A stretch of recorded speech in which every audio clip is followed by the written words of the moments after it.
자, 서버 프로그램 구현은 서비스의 핵심 기능이고 개발 환경을 구축하기 라는 건 당연히 개발 환경을 갖춰야지 개발이 가능하기 때문에 공통 모듈 구현하기. 자, 우리 각각의 하나씩 독립되어 있는 모듈들을 만드는 것보다 공통적인 기능을 하고 있는 그 공통 모듈부터 만들어야지 나머지 모듈도 개발하는 게 훨씬 가능하겠죠.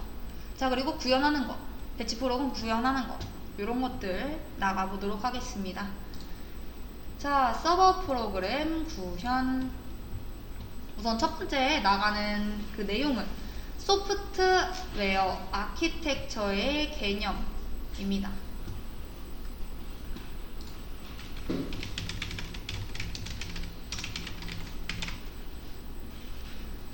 자, 소프트웨어 아키텍처라는 건요, 소프트웨어를 구성하는 요소들 간의 관계를 표현하는 시스템의 구조 또는 구조체입니다. 뭐 애플리케이션의 분할 방법이라던가 분할된 모듈의 할당된 기능이라던가 모듈 간의 인터페이스 등을 결정을 하고요. 자, 그래서 소프트웨어 아키텍처 설계의 기본 원리에 대해 알아보면은 4가지가 있는데, 자, 첫 번째 모듈화, 두 번째 추상화, 세 번째 단계적 분해, 네 번째 정보 은닉입니다. 자, 모듈화라는 거 우리 저번에도 한번 설명을 드렸었는데 뭐였죠?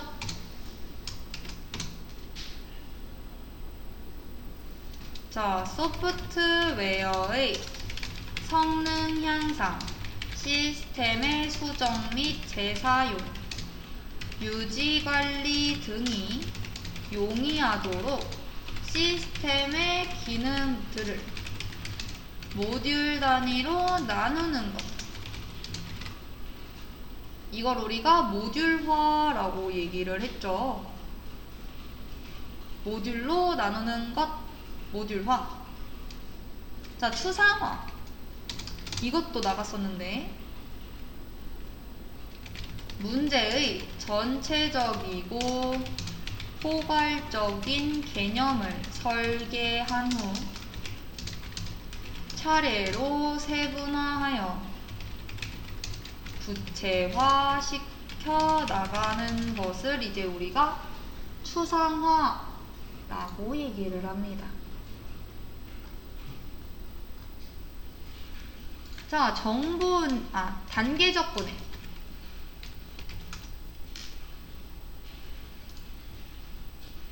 자, 단계적 분해라는 건 문제를 상위의 중요 개념으로부터 하위의 개념으로 구체화시키는 분할 기법을 이제 우리가 단계적 분해라고 얘기를 하고요.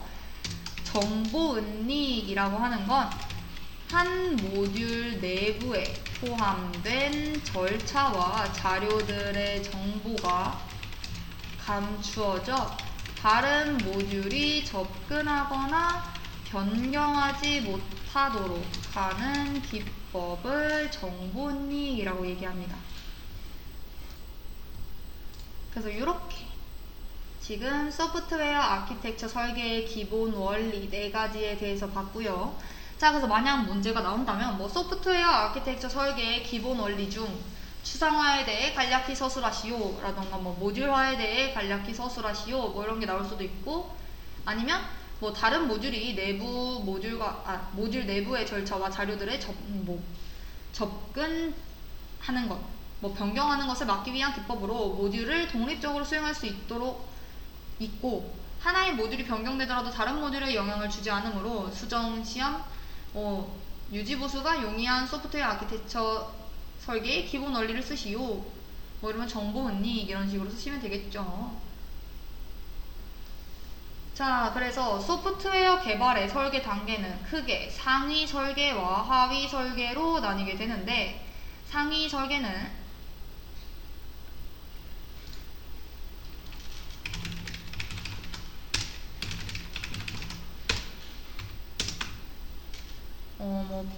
별칭으로는 아키텍처 설계, 예비 설계 라고 하고, 얘는 모듈 설계, 상세 설계.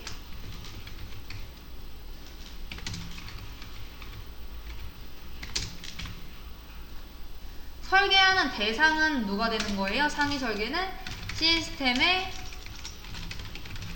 전체적인 구조, 얘는 시스템의 내부 구조 및 행위.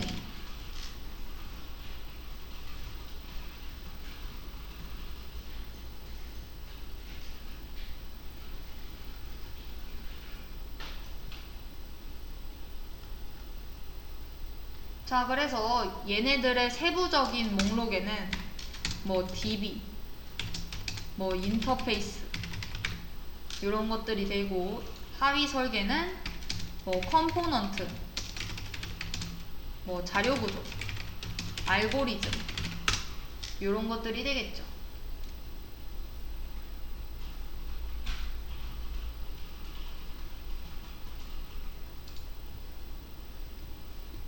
자, 그리고 이제 나오는 게 협약에 의한 설계입니다.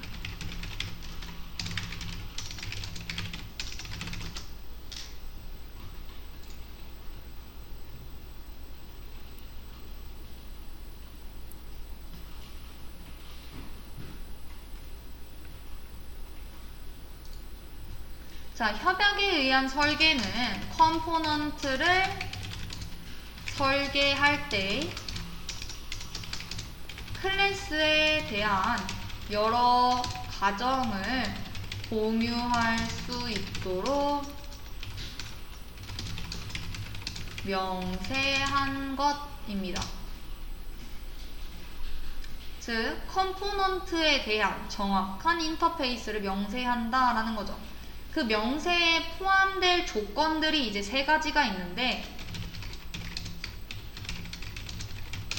자, 첫 번째 선행 조건,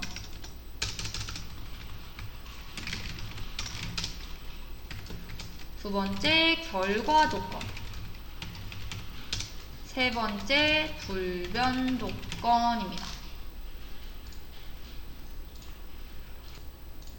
선행 조건이라고 하는 건 오퍼레이션이 호출되기 전에 참이되어야 할 조건이고요.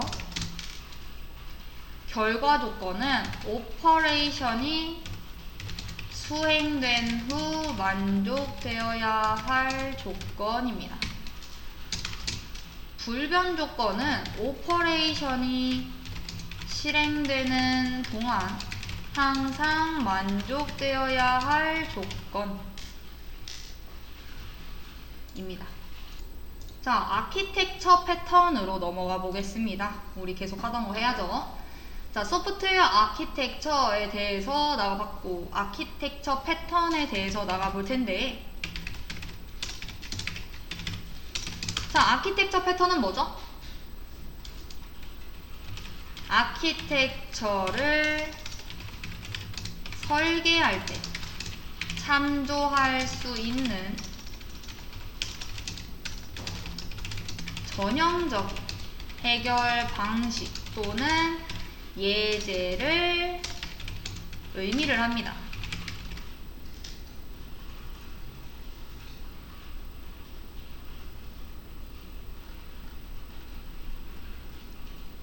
자, 종류가 조금 많아요.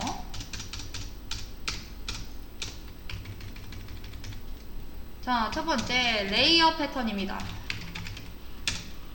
그리고 두 번째 클라이언트 서버 패턴,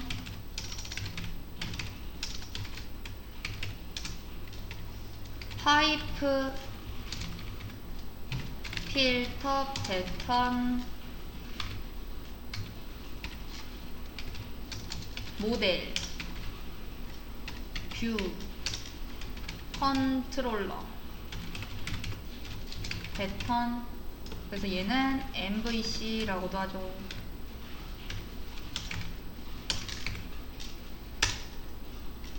그리고 마스터 슬레이브 패턴, 브로커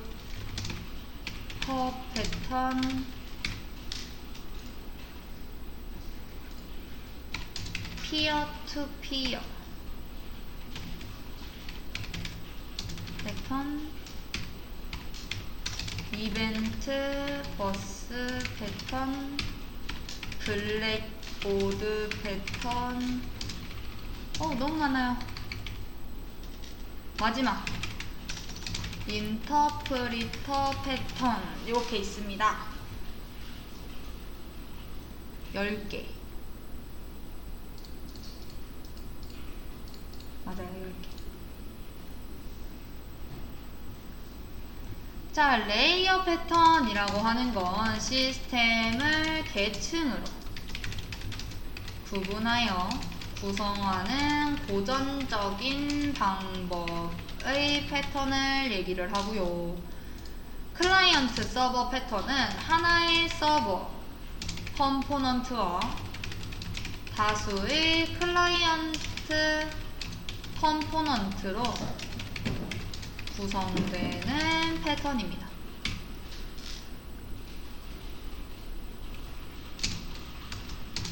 파이프 필터 패턴은 데이터 스트림 절차의 각 단계를 필터로 캡슐화하여 파이프를 통해 전송하는 패턴을 이야기합니다. 자, 그리고 모델 뷰 컨트롤러 패턴. 자, 얘는 서브 시스템을 모델, 뷰, 컨트롤러로 구조화하는 패턴을 얘기를 합니다.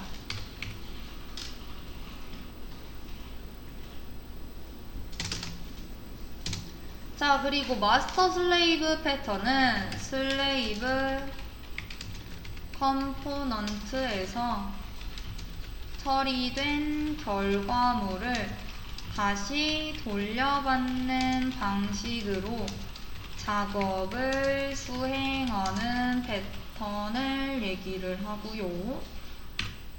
자, 브로커 패턴이라고 하는 건 사용자가 원하는 서비스와 특성을 브로커 컴포넌트에 요청하면 브로커 컴포넌트가 요청에 맞는 컴포넌트와 사용자를 연결해주는, 진짜 브로커처럼 패턴을 이야기합니다.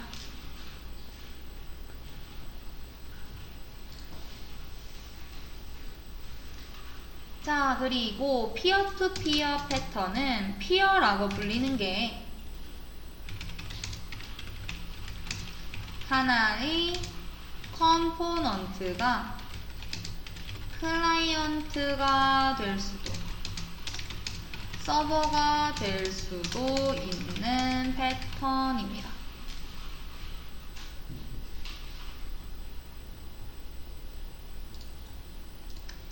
자, 그리고 이벤트 버스 패턴이라고 하는 건 소스가 특정 채널에 이벤트 메시지를 발행, 퍼블리시 하면 해당 채널을 구독, 서브스크라이브한 리스너들이 메시지를 받아 이벤트를 처리하는 패턴을 얘기를 합니다.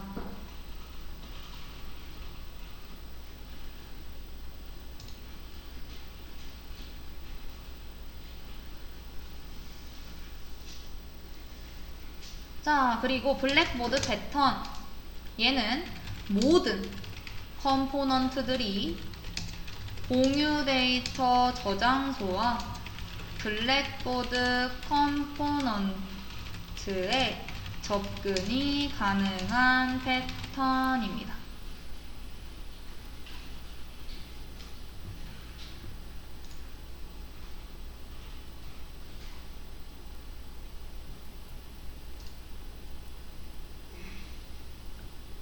자, 되셨을까요? 마지막!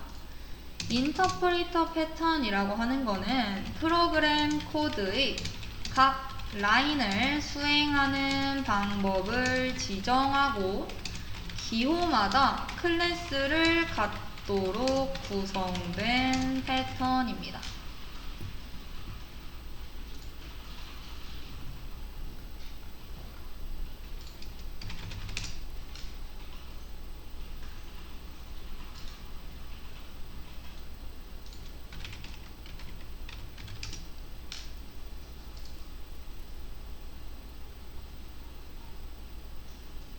자, 그래서 아키텍처에 대한 거 많이 봤고요. 자, 이제 얘에 대해서 만약 시험 문제가 나온다라고 하면은 뭐 서브 시스템이 입력 데이터를 받아 처리하고 결과를 다음 서브 시스템으로 넘겨주는 과정을 반복하는 아키텍처 패턴을 쓰시오. 뭐죠?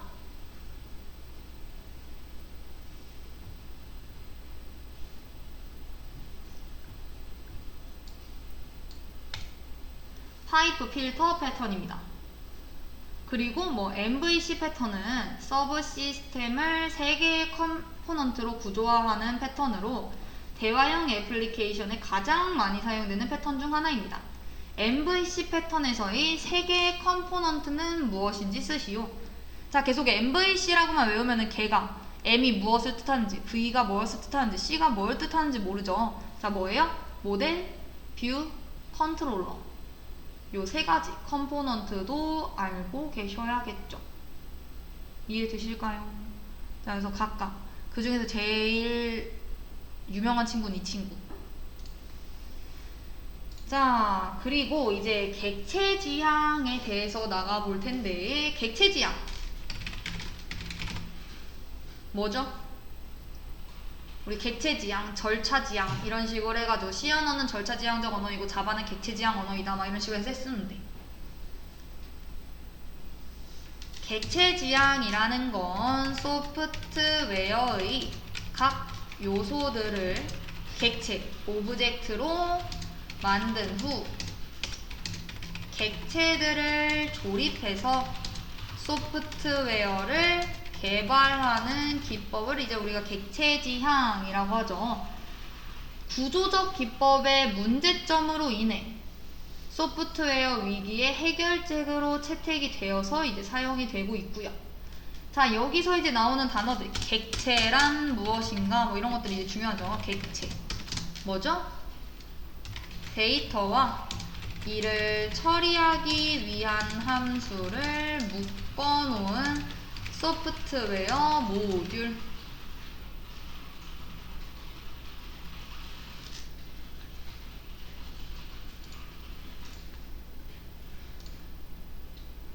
자, 그리고 클래스는요. 클래스는 뭐죠? 우리 만들어 보기도 하고 사용도 해보고 뭔지도 배웠었는데. 자, 클래스는 공통된 속성과 연산을 갖는 객체의 집합을 얘기를 하죠. 그래서 우리 뭐 빵틀 이런 얘기도 했었잖아요. 설계 도면이다. 각각의 객체들이 갖는 속성과 연산을 정의하고 있는 틀.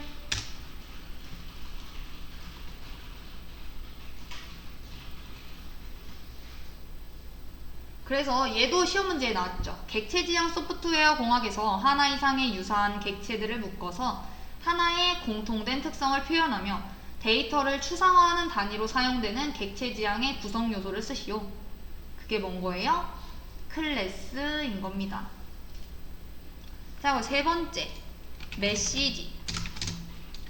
자, 메시지는 객체들 간의 상호작용에 사용되는 수단으로 객체의 동작이나 연산을 일으키는 외부의 요구사항을 얘기합니다.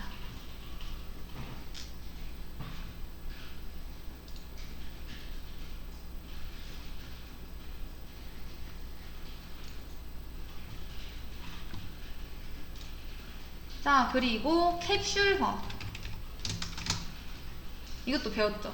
뭐였어요? 외부에서의 접근을 제한하기 위해 인터페이스를 제외한 세부 내용을 은닉하는 것을 캡슐화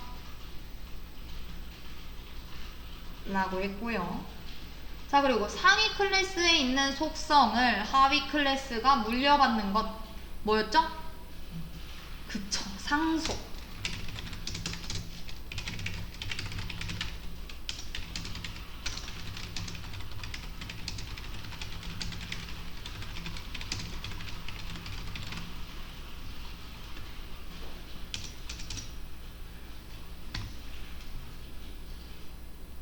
자, 그리고 하나의 메시지에 대해서 각각의 객체가 가지고 있는 고유한 방법으로 응답할 수 있는 능력.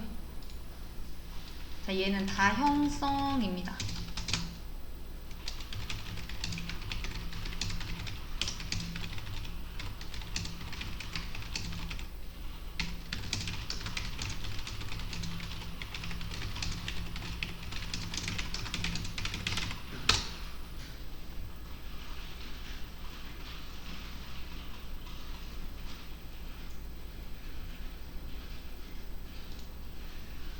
자, 그러면은 만약에 뭐 객체 지향의 특징을 쓰시오 라고 해놓고 설명을 막 이런 식으로 해놨어요. 인터페이스가 단순화된다. 소프트웨어 재사용성이 높아진다. 정보 은닉과 관련이 있다. 변경 발생 시 오류의 파급 효과가 적다. 자, 뭐에 대한 내용일까요? 그쵸, 캡슐화에 대한 특징 설명이죠. 자, 그래서 지금 여기까지 확인을 해봤고, 자, 연관성이라는 것도 있는데, 자, 연관성은 2개 이상의 객체들이 상호 참조하는 관계를 의미합니다.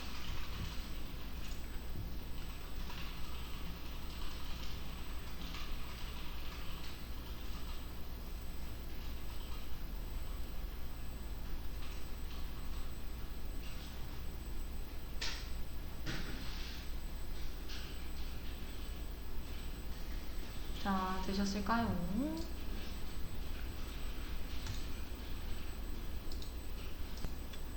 자, 그리고 연관성의 종류에는 총 5가지가 있게 되는데요.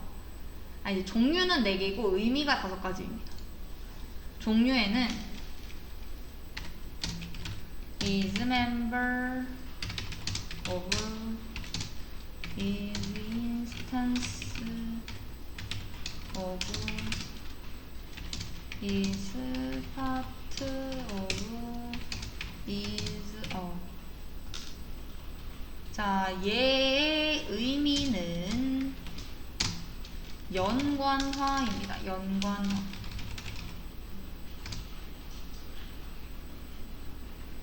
association. 자, 2개 이상의 객체가 상호 관련되어 있음을 의미하고요. is instance of 라고 하는 거는 분류화입니다. 동일한 형의 특성을 갖는 객체들을 모아 구성하는 것.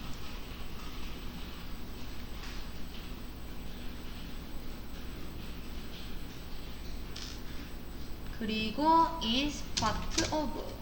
얘는 집단화입니다. 집단화를 의미를 해요. 그러니까 관련 있는 객체들을 묶어 하나의 상위 객체를 구성하는 것. 자, 그리고 is 얘한테는 두 개의 의미가 있는데, 첫 번째가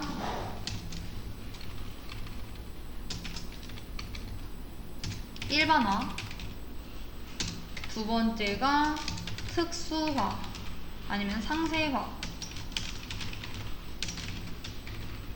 자, 일반화라는 거의 특징은 공통적인 성질들로 추상화한 상위 객체를 구성하는 것.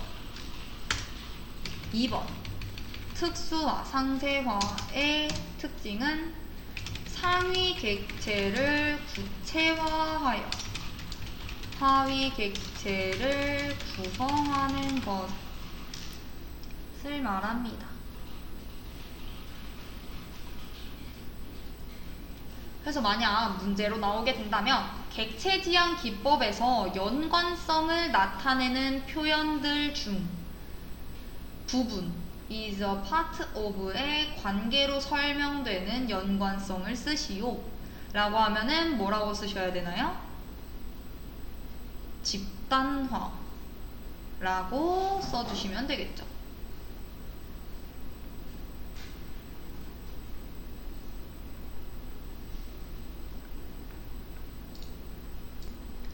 객체 지향 분석의 방법론입니다.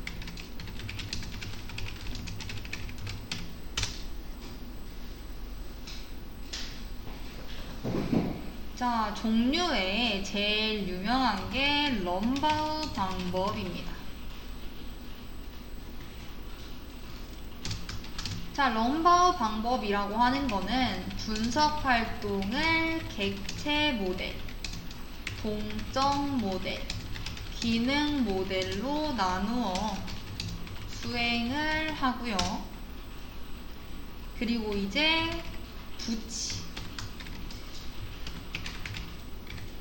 방법이 하나 더 있는데, 부치 방법은 미시적, 마이크로 개발 프로세스와 거시적,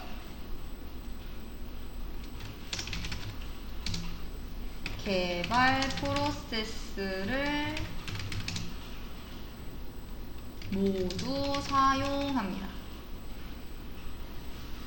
즉, 클래스와 객체들을 분석 및 식별하고 클래스의 속성과 연산을 정의합니다.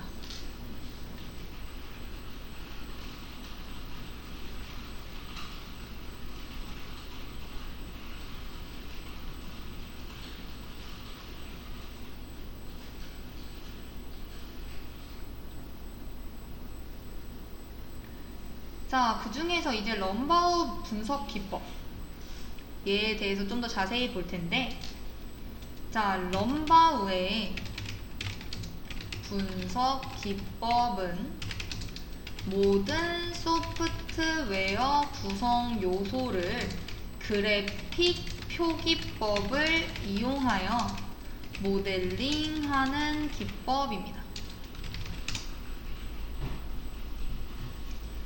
자, 이때 중요한 건 분석 활동이 순서대로 이제 이루어진다는 건데, 어떤 순서인가 봤더니 첫 번째 객체 모델링, 두 번째 동적 모델링, 세 번째 기능 모델링 순입니다.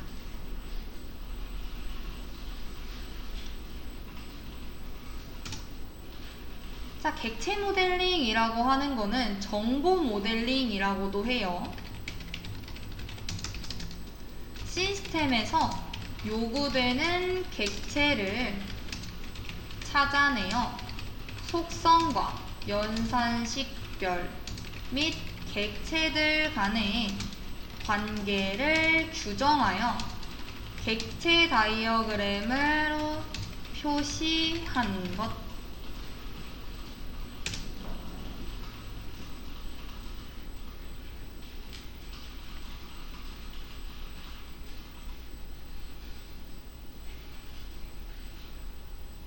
자, 그 다음 동적 모델링이라고 하는 건요, 상태 다이어그램을 이용하여 시간의 흐름에 따른 객체들 간의 제어 흐름, 상호작용, 동작 순서 등의 동적인 행위를 표현하는 모델링을 이야기합니다.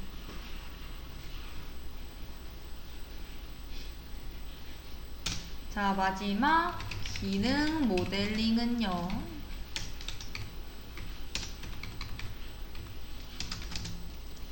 자료 흐름도 DFD를 이용하여 다수의 프로세스들 간의 자료 흐름을 중심으로 처리 과정을 표현한 모델링을 말합니다.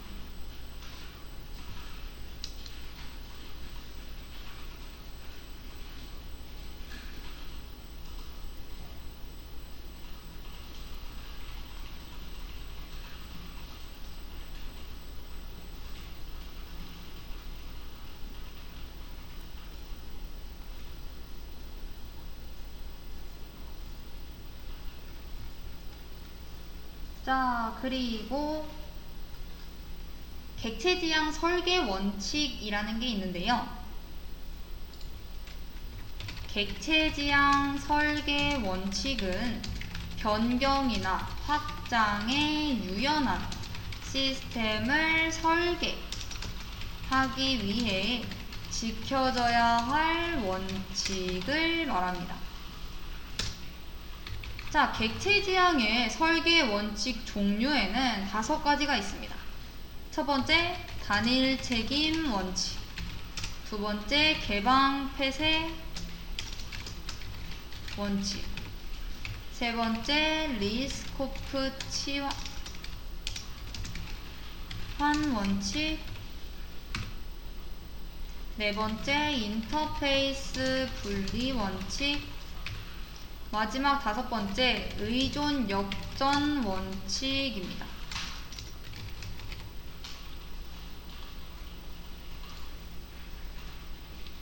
자, 단일 책임 원칙은 객체는 단 하나의 책임만 가져야 한다는 원칙이고요.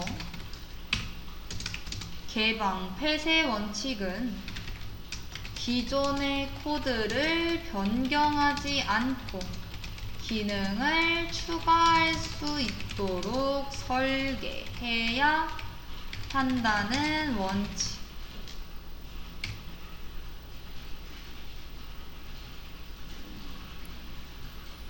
자, 리스코프 치환 원칙은 자식 클래스는 최소한 부모 클래스의 기능은 수행할 수 있어야 한다는 원칙.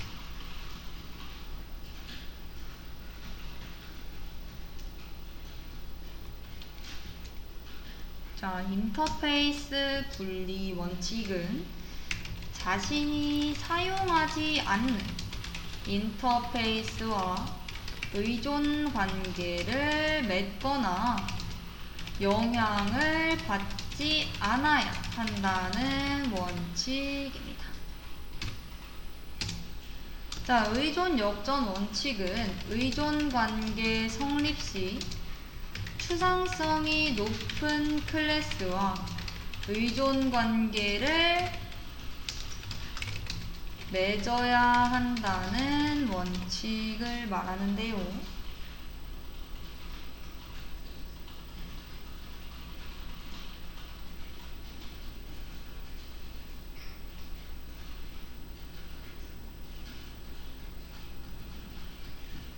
자, 여기까지가 객체 지향 분석 및 설계 부분이었습니다.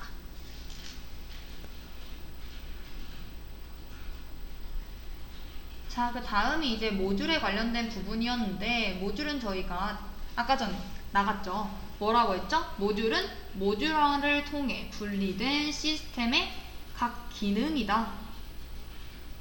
모듈의 기능성, 기능적 독립성은 소프트웨어를 구성하는 각 모듈의 기능이 서로 독립돼야 함을 의미한다.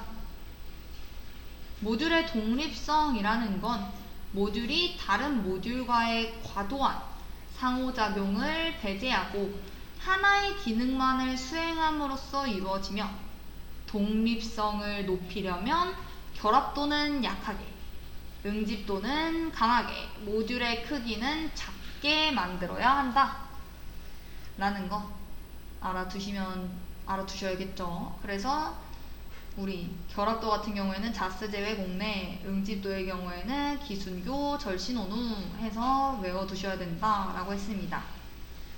자, 그리고 우리는 이제 펜인, 펜아웃, 얘도 가끔가다 문제가 나와가지고 알고 가려고 하는데요.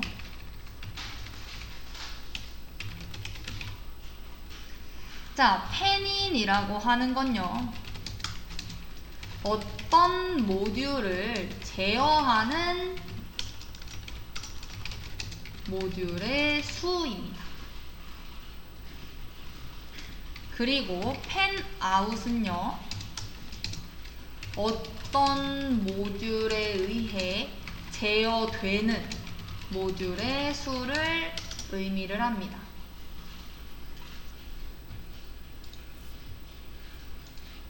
자, 그래서 만약 요런 그림이 딱 띄워져 있고, 다음 시스템 구조도에서 각 모듈의 각 모듈이라고 안 하고 B의 펜인과 펜아웃을 구하시오 라고 했습니다. 자, B라는 모듈의 펜인과 펜아웃을 구하래요. 자, 펜인 얼마죠? 어떤 모듈에 의해 어떤 모듈을 제어하는 모듈의 수인 거잖아요. 자, 얘는 그러니까 얘 B를 기준으로 지금 들어오고 있는 얘가 펜인이라고 생각을 하시면 되고, 얘를 기준으로 나가고 있는 개수의 수가 펜아웃이라고 생각하시면 됩니다. 자, 그러면은 B로부터 들어오는 짝대기 몇 개 있어요? 요거 하나죠. 자, 그럼 펜인은 얼마예요? 1. 자, 펜아웃은? 2요. 그쵸. 자, 하나, 둘. 두 개 나가니까 펜아웃은 2죠. 이해되실까요? 자, 그럼 A의 펜아웃을 구하시오 라고 하면 얼마죠? A의 펜인은? 없죠. 0. 펜아웃은? 몇 개죠? 그쵸? 1, 2, 3. 자, 그래서 펜인은 0, 펜아웃은 3 이런 식으로 구하실 수 있어야 합니다. 자, 그래서 저렇게 나올 수도 있고, 아니면은 뭐 펜인이 2 이상인 모듈을 구해라 라고 할 수도 있고요. 뭐 어떤 식으로 나올지는 몰라요. 자, 그리고 혹시 모르는 몇 가지. 자, NS 차트입니다. 자, NS 차트는 논리의 기술에 중점을 두고 도형을 이용해 표현하는 방법입니다. 우리가 박스 다이어그램이라고도 얘기를 해요.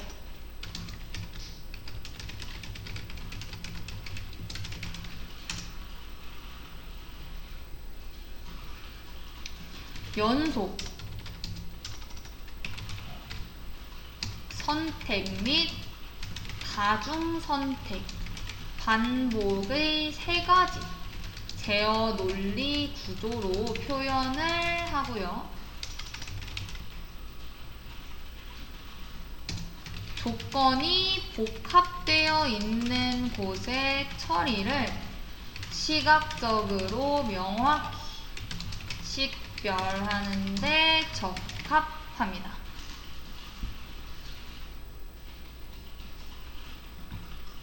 자, 그래서 뭐 논리의 기술에 중점을 둔 도형식 표현 방법이다. 연속 선택 및 다중 선택, 반복 등의 제어 논리 구조로 표현한다. 조건이 복합되어 있는 곳의 처리를 시각적으로 명확히 식별하는 데 적합하다. 이러면 뭔 거예요? NS 차트인 거죠. 자, 그래서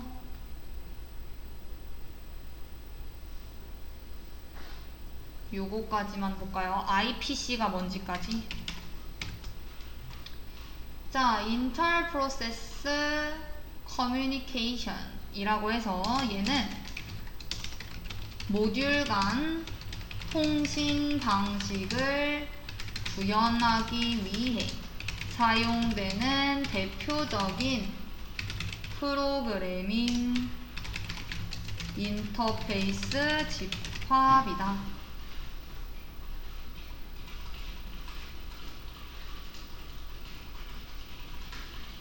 뭐 그 안에 메소드들이 이제 대표적인 게 있는데 뭐 소켓이라고 한다면 네트워크 소켓을 이용을 해서 네트워크를 경유하는 프로세스들 간에 통신하는 방식인 거고, 뭐 shared memory라고 하면은 공유 가능한 메모리를 구성을 해서 다수의 프로세스가 통신하는 방식. 뭐 이런 것들이 있습니다.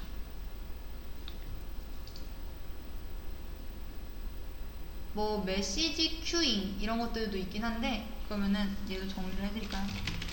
공유 메모리, 소켓, 세마포,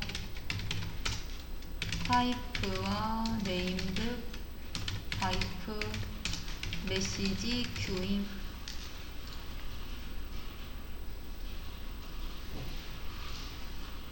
얘가 뭐다?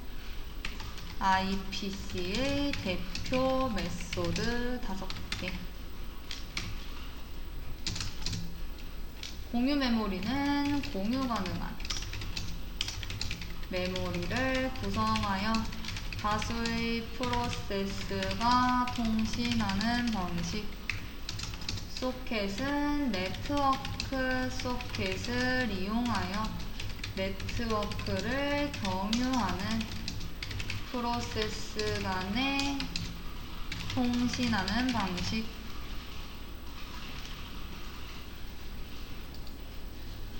자, 세마포어는 공유 자원에 대한 접근 제어를 통해 통신하는 방식.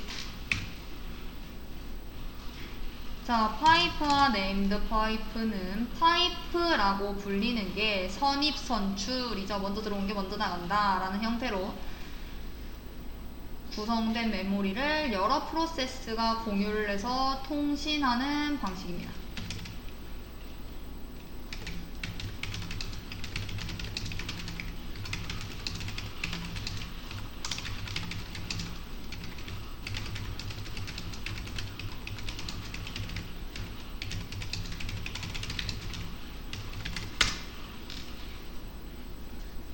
자, 이때 알아두셔야 하는 건 파이프는 하나의 프로세스가 이용 중이라면 다른 프로세스는 접근할 수 없다.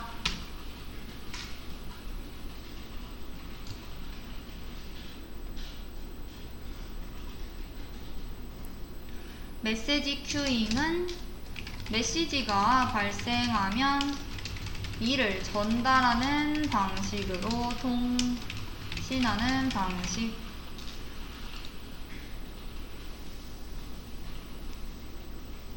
자, 그래서 뭐 네트워크에 관련된 다음 설명에 해당하는 용어를 쓰시오. 이런 식으로 해서 모듈 간 통신 방식을 구현하기 위해 사용되는 대표적인 프로그래밍 인터페이스의 집합으로 복수의 프로세스를 수행하며 이루어지는 프로세스 간 통신까지 구현이 가능하다. 대표적인 메소드에는 공유 메모리, 소켓, 세마포어, 파이프와 네임드 파이프, 메시지 큐잉 등이 있다. 자, 이러면 해당되는 용어는 IPC라고 적어주시면 되겠죠. 이해되실까요? 자, 그리고 다음 중요한 내용입니다.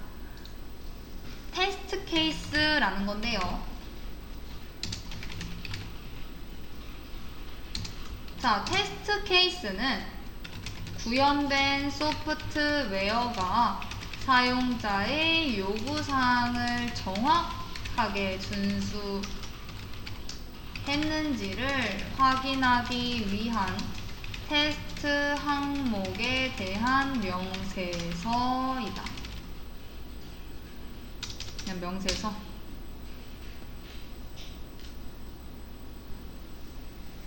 만약에 테스트 케이스를 이용하지 않은 테스트는 뭐 어떤 요소에 대해서 검증이 누락되거나 아니면은 이미 한 번 했는데 불필요한 검증이 계속 반복돼서 그러다 보면 당연히 뭐 시간도 낭비가 있을 수 있고 그만큼 사람이 또 테스트를 해야 하는 거다 보니까 인력도 낭비가 될 수 있죠. 자, 그래서 테스트 케이스의 구성 요소에는 어떤 것들이 있냐인 건데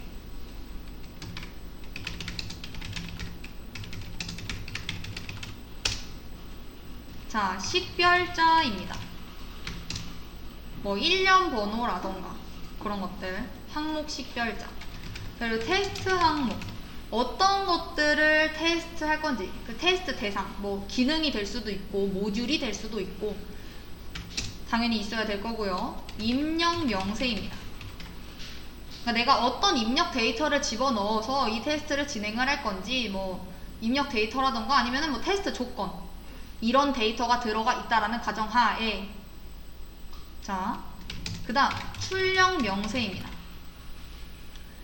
얘는 이제 테스트 케이스를 수행을 했을 때 어떻게 출력이 될까라고 이제 예상이 되는 출력 결과를 얘기를 하고요. 환경 설정, 뭐 필요한 하드웨어라던가 소프트웨어의 환경을 이제 얘기를 하는 거죠. 그 다음 특수 절차 요구, 이 테스트 케이스를 수행을 할 때 이 부분은 특별히 요구가 된다라고 해서 진행이 되는 절차, 의존성 기술, 테스트 케이스 간의 의존성이 어떠한지 입니다. 자, 그래서 만약 나오게 된다면 테스트 케이스에 대해서 간단히 서술하여라 라고 나올 수도 있겠죠. 이제 서술하는 문제보다는 서술된 거를 이제 그 용어를 찾는 게 더 많이 나오긴 하지만 어쨌든 혹시 모르니까 뭐 그러면 테스트 케이스는 구현된 소프트웨어가 사용자의 요구사항을 정확하게 준수했는지 확인하기 위한 테스트 항목에 대한 명세서이다 라고 적으면 되겠죠. 자, 그리고 우리 아까 공통 모듈에 대해서도 이야기를 했는데 공통 모듈은 뭐였죠?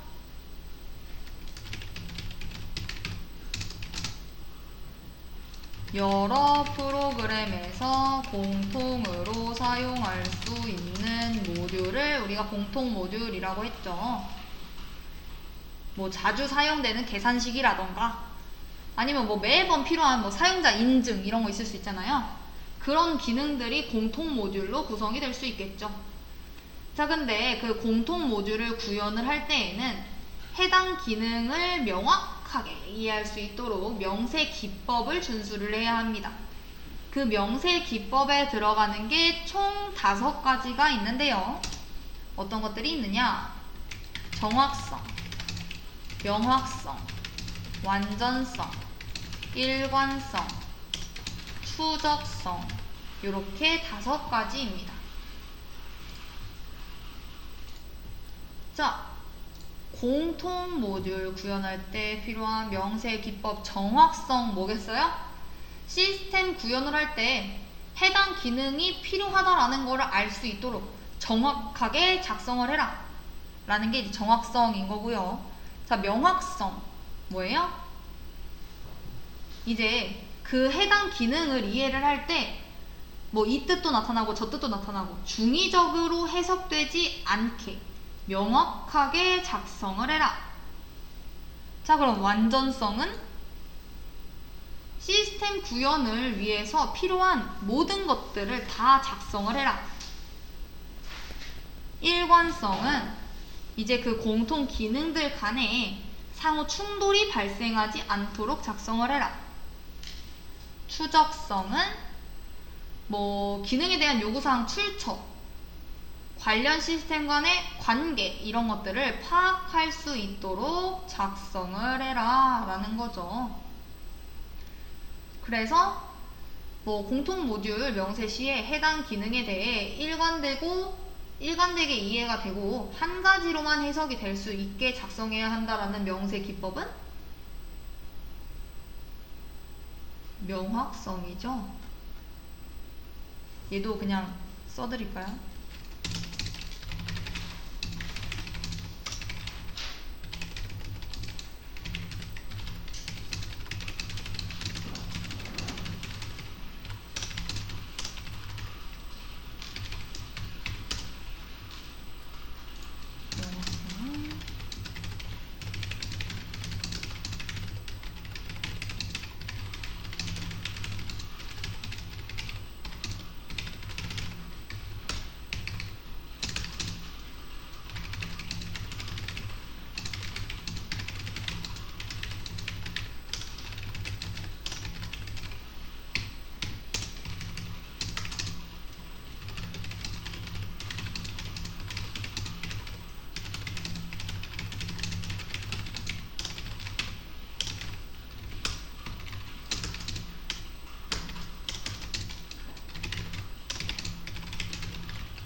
네, 이것도 정리를 해드렸습니다. 자, 얼마 안 남았는데 이제 오늘의 마지막 개념입니다. 재사용. 자, 재사용 이라고 하는 거는 이미 개발된 기능들을 새로운 시스템이나 기능 개발에 사용하기 적합하도록 최적화하는 작업입니다. 얘도 나갔었었죠. 자, 얘를 하는 이유는 뭐였어요? 새로 개발하는데 필요한 비용이라던가 시간 이런 것들을 절약을 할 수 있고 뭐 재사용하는 규모가 좀 달라질 수는 있어요. 뭐 함수만 재사용한다라던가 아니면은 컴포넌트를 재사용한다라던가 애플리케이션을 재사용한다라던가 이렇게 분류가 될 수 있는데 규모에 따라 달라지겠죠. 자, 함수와 객체. 자, 이런 애들은 클래스나 메소드 단위의 소스 코드를 재사용합니다.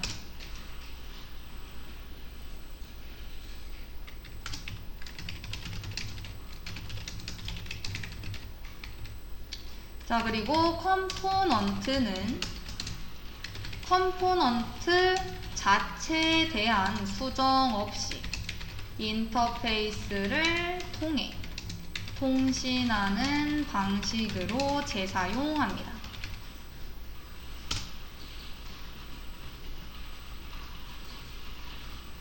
자, 그리고 마지막 애플리케이션. 얘는 공통된 기능들을 제공하는 애플리케이션을 공유하는 방식으로 재사용합니다.